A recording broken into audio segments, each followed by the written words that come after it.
Hello everyone, welcome back to Rainclan. This is year 5 and episode 5 in a series, so if you have not checked the rest of the series out, you probably should because you're going to be a little bit behind. This is year 5, and let me tell you, it's been a wild year. I wanted Moon 50 to be very intense, so I rolled some dice and made some little personal generators for myself in order to make some things a little bit more dramatic. The individual cat sections are also pretty long this time, so without further ado, let's just get right into it and start with a little narrative segment, shall we?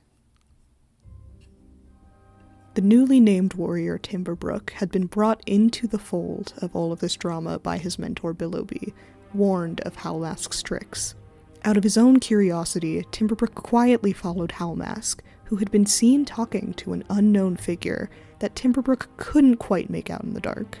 Howlmask confides in this stranger his plan to kill the old cat Puddlestar, since he has served his use. Terrified of the conversation, Timberbrook returns to Billowby and Cloudyfeather. The two cats look at each other and rush off into action, Billowby returning to the camp to watch the crowd for any suspicious activity, and Cloudyfeather and Timberbrook to stop Howlmask.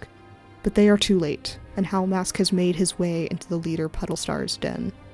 Cloudyfeather leaps to defend their leader, unaware of his own treacherous actions. A battle ensues in the cramped confines of the den, and while no one is grievously injured, blows are taken towards every cat. It ends when Puddlestar physically shoves Howlmask out of the den, sending him tumbling into the crowded camp clearing below.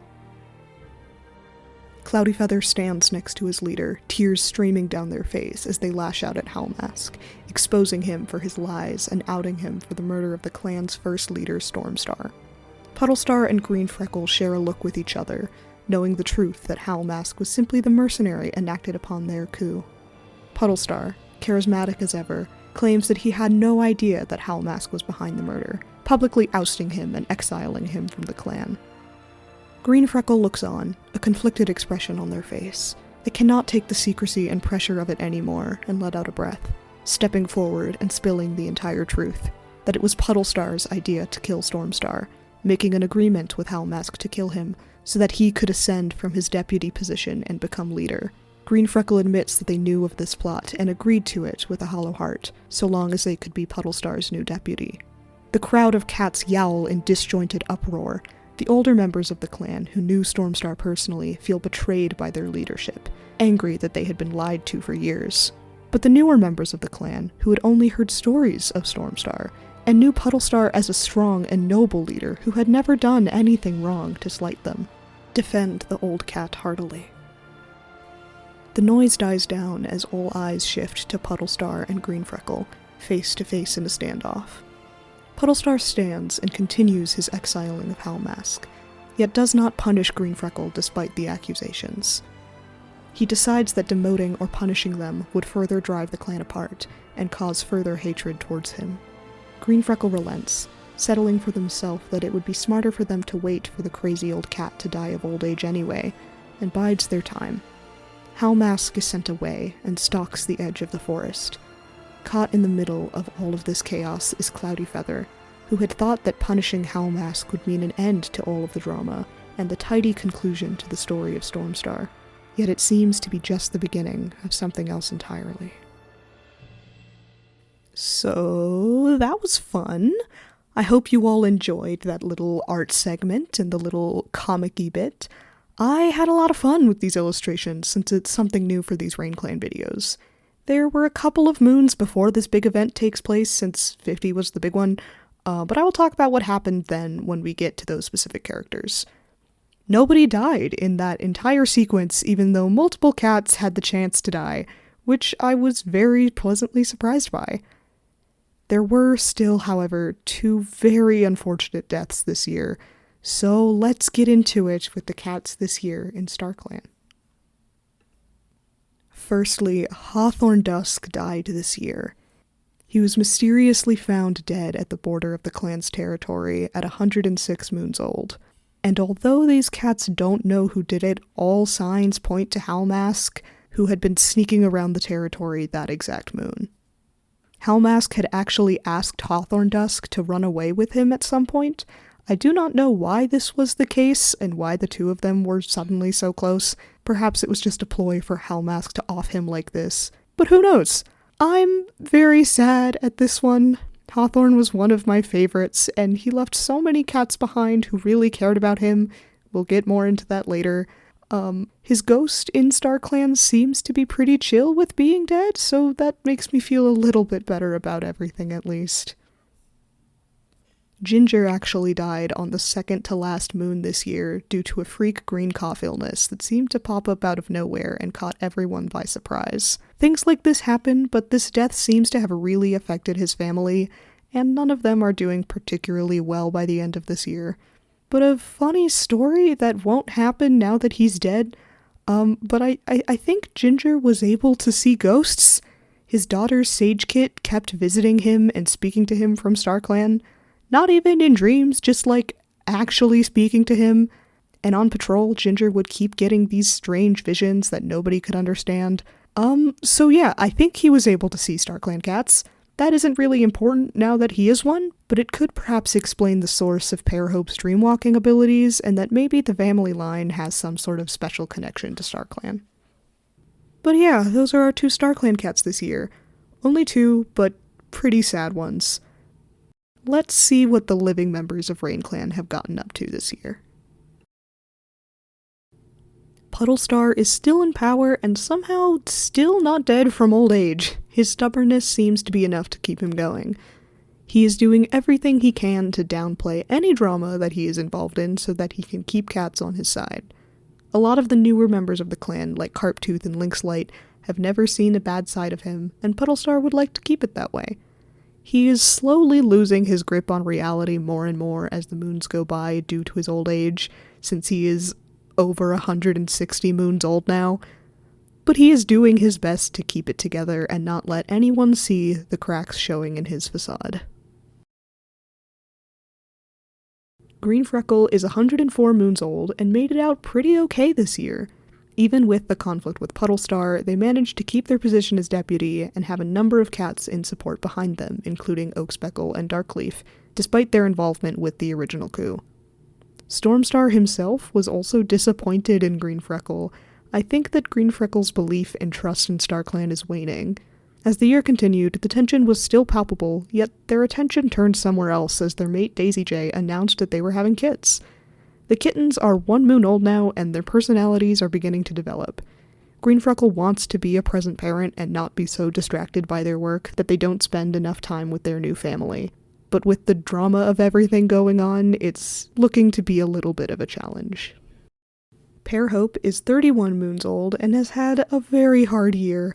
The deaths of both her mentor Hawthorne Dusk and her father Ginger in rapid succession has sent her down a little bit of a depression spiral. There have also been many injuries this year that has kept the healers very busy. She got closer to Lynxlight this year, but he seemed to bail as soon as things got difficult. But she has had support from a new friend who I will get to very soon. But yeah, overall Pearhope isn't doing that great, and she's had a very hard time with everything going on. Next up is the 15-moon-old Copperbracken, who is faithful with a deep StarClan bond. Copperbracken is a new cat who joined the clan as a kit with her brother and father on the very first moon of this year. When she was old enough to become an apprentice, she trained as a warrior under Cloudyfeather. The two of them got along great, and she learned a lot. Her brother, however, got injured a lot as an apprentice, and so she spent a lot of time in the healer's den, and became very good friends with Pearhope as well as Hawthorne Dusk, who she admired a great deal. Upon his death, she actually got a message from StarClan, with Hawthorne Dusk himself asking her to take care of things for him after he was gone. Having just become a warrior the moon prior, Copperbracken did a 180 and became a temporary healer in order to help Pearhope for a time, until she felt ready to take on an actual apprentice. On her first patrol out gathering herbs, however, she spied some raspberries on the other side of the Slate Clan border. On her own, without anyone around to help, she was ambushed and injured by a Slate Clan patrol who did not believe that she was a medic collecting herbs. She is now in the medical den herself and feels incredibly guilty that she is now another project on Pearhope's plate when she was only trying to help out. Her sprite is also incredibly gorgeous, and she is currently injured, so I can't see how pretty she is, so if her design changes next time, you'll know why. On to the warriors now. First up are Oakspeckle and Darkleaf, who sure did have a year. During the drama of Moon 50, they sided with Greenfreckle, understanding that although they were involved with the original coup, they felt incredibly guilty about causing Stormstar's death. Yet shortly after, the two of them were on a hunting patrol near the river, and in the strong new leaf currents of the ice melt, the two of them were swept away downstream. Luckily, both of them were able to crawl their way to shore, but had to spend many moons in the healer's den. Darkleaf unfortunately fully lost his hearing despite all of the healer's efforts. Oakspeckle has since become his translator, helping him to interpret the words spoken around him in gestures and tail flicks so that he still feels included. These two have since formed an incredibly close bond. In-game, they do have a romance bar, but I am too attached to the aromantic Oakspeckle headcanon that I'm gonna say they're in a QPR now. Darkleaf is still struggling with feeling isolated from the rest of the world after his injury, but I can't wait to see him get better and on the road to recovery. Cloudyfeather is angry at just about everyone.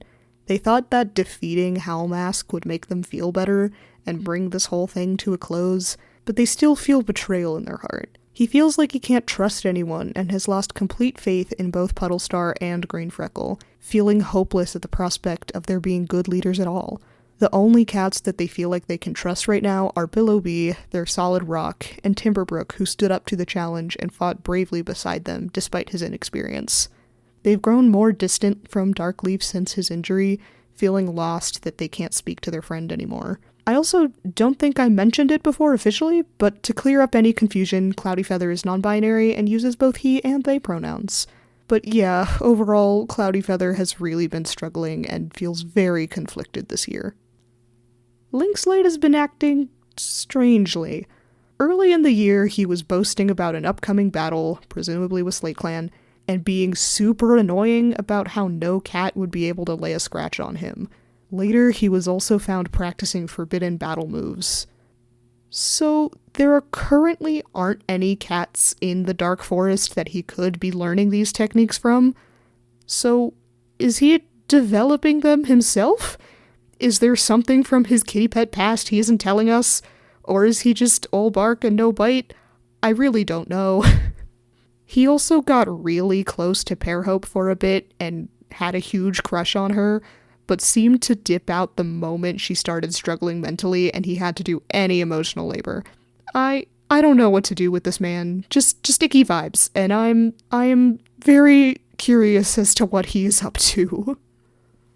Carptooth also had an interesting year. As you can see, she lost a leg, but she's mostly been out of commission this year due to various injuries. She got an apprentice this year, Copperbracken's brother Goldenpaw, and on their very first patrol, the two of them were attacked by a badger and got seriously injured. Luckily, they were both able to recover, and Goldenpaw was able to finish his training with her, but soon after that, she got her leg stuck in a two-leg bear trap. The wound got infected, and she had to have her leg removed completely. She bounced back from that surprisingly well, but in the very last moon, sprained one of her paws after losing her balance. She's still getting used to being a three-legged cat, I think, and she seems the type to push herself and not give herself the rest that she needs to recover. She's healing from her sprain well enough, though, and is itching to get back to her duties again. No one in the Ginger Minty family is doing okay right now. After the sudden loss of Ginger, everyone has been incredibly depressed. Minty's mate and family were her entire world, and she doesn't really know how to continue on now. The newly named warrior Poppystreak is a little bit of an emo kid, and seeks revenge for his father in any way that he can. Ginger died of green cough, but losing a parent so young has definitely turned Poppystreak into an angry and spirited little cat. That being said, he has always been a bit annoying, picking fights with Copperbracken frequently when they were apprentices, and even going so far as to argue with the leader Puddlestar over something as trivial as a feather. Though I think that speaks to Puddlestar's personality too, that he would get into an argument with a literal child. Sapphire is the new and mysterious loner who joined at the beginning of the year with his two newborn kits, Copper Kit and Golden Kit, who were all just naturally generated with those names, by the way. I like to subtly name cats, especially kittens, to fit within a theme to match the parents and tell apart the families. But I didn't even need to do that this time. That was all just RNG. But anyway, he came to the clan with a mystery scar on his paw and sought out shelter in Rainclan in order to protect his new kits. That same moon, a group of rogues were encountered on the border looking for him, but backed off after seeing the power of Rainclan. It's still unknown Sapphire's relationship to this odd group of rogues, and he hasn't done much in-game to say anything one way or the other as to whether or not he was a victim of theirs or a previous member of their ranks. He likes to keep to the background cast and hasn't done anything to make himself very notable in any way. Very mysterious. Garlic Paw has graduated to Garlic Bush, maintaining that huge white mane and getting even bigger and broader with age. Despite his size and boldness, he's honestly quite insecure about his ability to make strong relationships. Cats like him well enough, but he feels very envious of his brother, who has been able to make such close friends. He is doing his best to be friendly to others, but to really no avail. Timberbrook has surprisingly shot up to main character status this year. He received the worst of the scar possibilities during the battle in the Leader's Den, but even still it was hardly anything. He has grown up to be sneaky and fits quite well into the detective role alongside Billowbee and Cloudy Feather, and seems to enjoy working with them. After everything went down in Moon 50, Billowbee thanked him for his help, but advised him to live his own life as well and not dwell too much on the secrets of his clanmates. Timberbrook's natural curiosity makes this difficult, however, and he's struggling to find that balance in his life and devote himself to something other than just work. Goldentail we have talked a good bit about through the other characters he is related to, but the newest Rainclan warrior is Sapphire's son, Copperbracken's brother, and former apprentice to Carptooth. He spent many moons in the Healer's Den after an altercation with a badger on the first day of his apprenticeship, but he bounced back and excelled in his warrior training. He's closest to his family, but also seems interested in becoming closer friends with Garlic Bush and Poppy Streak, the other young warriors in his age group. He seems to be a little Osprey Shimmer version 2.0 in just vibes. Hopefully that doesn't mean he meets the same fate. Billowbee has officially retired, as she is now 129 moons old. After Hawthorn Dusk's sudden death, she found herself too tired to continue both her warrior duties and caring for her new family, and decided to focus her time on that. And yes, that means we got Hawthorn Billow kits. Hawthorn Dusk was so proud of his babies, even though he died before he was able to watch them become apprentices. He was very close to them. So much so that the young Bramble Kit, who looks like a dark brown version of him, has had his mind set on becoming a healer just like his dad since day one. He was always playing with leaves and asking older cats where kits came from, incredibly interested in the science behind it all. His sister Holly Kit is loud and rambunctious around cats who she knows, but freezes up around strangers, preferring to hide from cats she isn't familiar with. Billowbee is a bit concerned at this, but is hopeful that the right mentor will help her come out of her shell. These two kits are 5 moons old, and both love learning stories from the past. They are both looking forward to becoming apprentices very soon. Daisy J and Green Freckle also welcomed a litter of 2 kits into the world a moon ago and really have their paws full. Their sons Dovekit and Patchkit have opposite personalities. Dovekit is incredibly nervous and scared of absolutely everything, while Patchkit goes around attacking every cat's tail when they pass by the nursery. Daisy J is grateful that Green Freckle wants to be involved in the kids' lives, but tries her best to not be disappointed when they have responsibilities to attend to. While the two of them still care deeply for each other, the stress of everything going on has put a bit of a strain on their relationship. Daisy J hopes that once the kids are grown, the two of them will be able to spend more time together, just the two of them, and rebuild some of that missing connection. She was also gifted with rye stalks from Minty as a congratulation for the announcement of her kids. That has been year 5 of Rainclan, a wild one I know. As always, let me know what you guys think and leave your comments and theories down below. As of recording this video, I've upgraded to the newest 9.3 version of the game. As you can see in some of the characters' prompt things at the end, I forgot to take screenshots before I updated, so it's fine. But next year I will actually be playing with this update, so you will see some new traits and things like polyamorous cats become a possibility in the future. With Patchkit, we have also hit over 2 pages of cats, so as long as we are over that, I'm going to be allowing mass extinction events on, as well as making some harsher decisions when it comes to patrols, just so I have less to draw. These little pixel cats are wonderful, but I know you all secretly crave the drama. The next Rainclan adjacent video is actually going to be exploring the world building and other clans in the area, so stay tuned for that coming soon. I hope you all enjoyed the little illustrations in this video as well. They were super fun to make, and although I don't think they will happen every Rainclan video, I have recorded the speed paints of those, and will probably post them later if you guys are interested in that. We are somehow really close to 1K subs here on YouTube. I really cannot thank you all enough, but if you have any ideas for what you would like to do to celebrate, be sure to leave those in the comments as well. Also subscribe if you haven't in order for us to fully make that goal. I love doing the Rainclan videos, but I would also love to do more with this channel as well.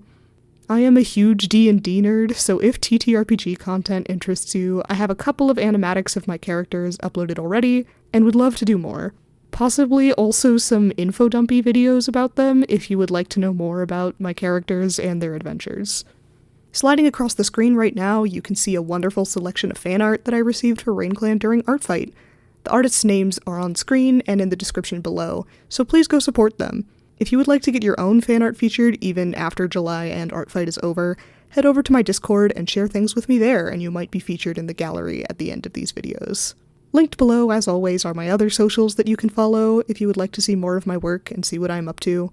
A new episode of Realm Jumper, the show that I work on and am art director for, releases a new episode on Saturday, July 15th, which should be next weekend if I record and upload this in time. So please go check that out as well if a multiverse hopping, found family comedy drama strikes your fancy. And that brings us to the end of the video now. Thank you all so much for watching and supporting my content. See you all next time.